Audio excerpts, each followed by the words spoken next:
So there was one thing I wanted to explore, and that is that following on from Maura's question about, about the needing to get some milk, because I thought it was a really good example, and so I thought, or I've been reflecting on it ever since, like how to explain and so on, So what I thought was that what I needed to explain what following after a thought is, and then you know the difference between that and not following after a thought. So, like, say for example, you're sitting there in meditation, and this thought comes into your mind. Oh, I need to get a liter of milk. That thought comes into your mind. No, there's nothing wrong. That's fine. That thought has a message in it, There's nothing wrong, But usually what happens is something like this. I need to get a liter of milk. I go down to Tesco's and I get a liter of milk. And oh yeah, will I take the car? And now, at that stage, you're no longer in the room. You're no longer present. You have followed after the pint of milk. Now, each one of these things in turn, this is the amusing bit. Each one of those things in turn, for example, I need to get a pint of milk, it's just a thought. Right? Oh, I'll go to Tesco's. It's just a thought. But by following after, you lose presence. So, just to finish to tie a bow on that and finish it off, that it's a really good idea when you go shopping to have a shopping list. Cecily is great; she does that from us all the time. It's a really good idea to have a shopping list. So, if you're sitting in meditation and a thought comes into your head, I need to get a liter of milk. There's no harm if you're like me and you can't remember anything, have a little notebook and write down, get a pint of milk. Right? Put it down, that's the end of it. You don't have to go, Tesco, have I got petrol in the car? Will I walk? Is it healthy for me to walk? You don't have to go into that whole kind of thing, So, so this is the way you see. You're there. It isn't that the thought is completely empty. The thought, I need to get a pint of milk, is a valid knowledge. That was the word you were using, Mary, isn't it? It's a valid knowing. I need to get a pint of milk is a valid knowing. So that's not the problem. It's when you lose presence, when you follow after the thought. I think that's a reasonable kind of explanation, and that's what I was hoping to actually just cut out this piece of video and let people have it, because I think it's an important, really important one. Devil's advocate question. What's the advantage of presence as opposed to following the pint of milk? It's very simple. You bump into less lampposts when you're present. Whether you're driving or walking. Whether you're driving, very good, Cecily. To expand on that, doesn't the musings, like the indiscriminate thought, take on a power of its own to control the agenda and obscure? Yeah, good. It should appear like that. You mentioned, I think, whether now or on a previous occasion, you were saying there's a message in the thought. That's what I meant. That's what, when Mary was mentioning about the knowing, I think that's the part. Yeah. That's the part of the thought that there's nothing wrong with. There's nothing wrong with the thought at all. It's just a following after. It's telling you something. It's the apparent continuity, is the problem. That a story spins itself.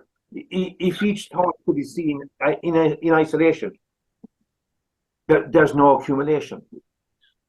But and not alone that, there's no loss of presence. Yes. Because each thought is not being followed after. Yeah. Yeah. But what our habit is to follow after. Yeah.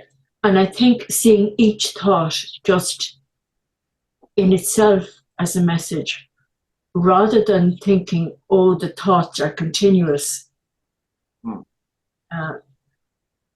And the story that follows after that, like lampposts and dog shit. You know, all the stories that go with it. You don't need that, yeah, Martin? Yeah, and one of the key points here is that that message involves no effort. Yeah. The knowing part of the thought involves no effort. There's nothing you have to do in order to experience it. There's nothing you have to do to control it.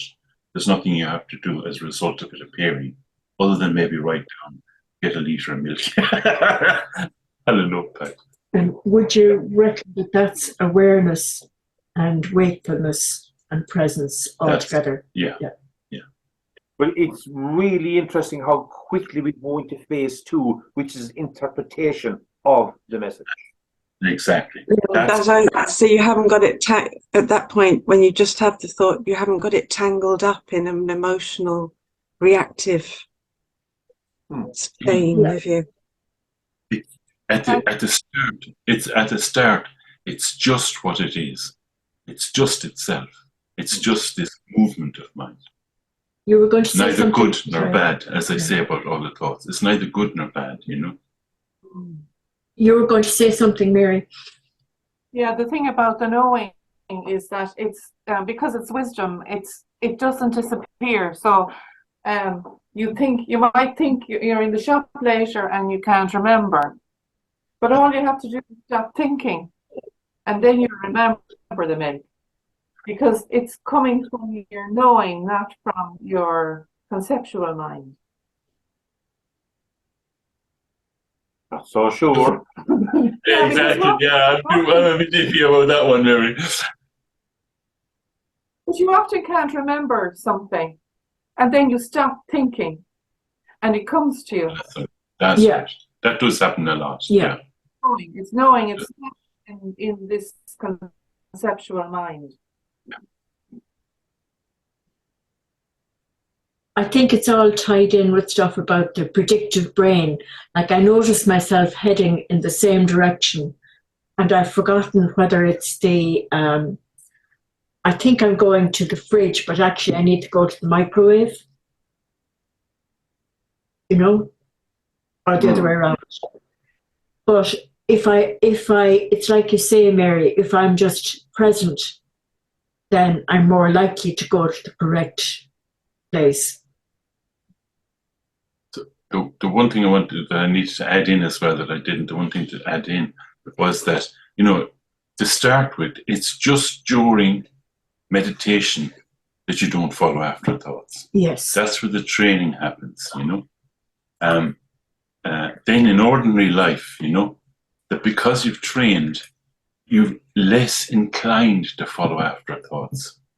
You still need to follow. In ordinary life, you do need to follow after thoughts. You know, you need to put petrol in the car in order to get to Tesco. You know, you do need to do that. But that's in ordinary life. But when you're sitting in meditation, it's a training in freeing the thoughts. In presence. In presence, yeah. Of allowing the thoughts to free themselves by being present. That's what I missed out on. Like there's a beautiful paragraph in one of Sapni or Mingo Rinpoche's books. He addresses this point that rather than following the thoughts, if we can just observe, he uses the word observe them. I think if you get kind of stable in that, a huge sense of space and humor opens up in your mind. That is your natural mind. Ah. Yeah. That's lovely. But that's awfully accessible for that's not, how should I put it? That's not hidden. That becomes visible for people, you know. Tangible. And the other thing as well, you see, is that it mightn't have been very clear as well on Wednesday when I was talking about the path. You know, we were talking about, you know, like just feeling irritated won't kill you. You know, when they said that, you know, which I quite liked. Yeah. And actually, what it's pointing to is that slowly the emotions themselves, even, you know, you stop seeing them as being, you stop being involved with them as good and bad. You're simply able to allow, for example, the feeling of irritation to collapse of its own accord, proving to you that it is actually nothing real. And you get the message. It's telling you something, that you are irritated, or you are hurt, or whatever it is. But there's, when the presence is there, you don't need to, that's not you. You know that you don't need to go there. It's not so much that you are hurt. Oh, yeah. Hurt has offered itself to you. Yes. Thank you, Morris. That's very good, Morris. All juicy. Be eaten or drank. On the menu today. Hurt. Indignity. Yeah. Oh, sweet fish. This Irritation. Impatience is another one. Impatience. Yeah. It's on the menu today. I think I'll have impatience. Slow cooked. What? Slow cooked. Slow cooked, yeah.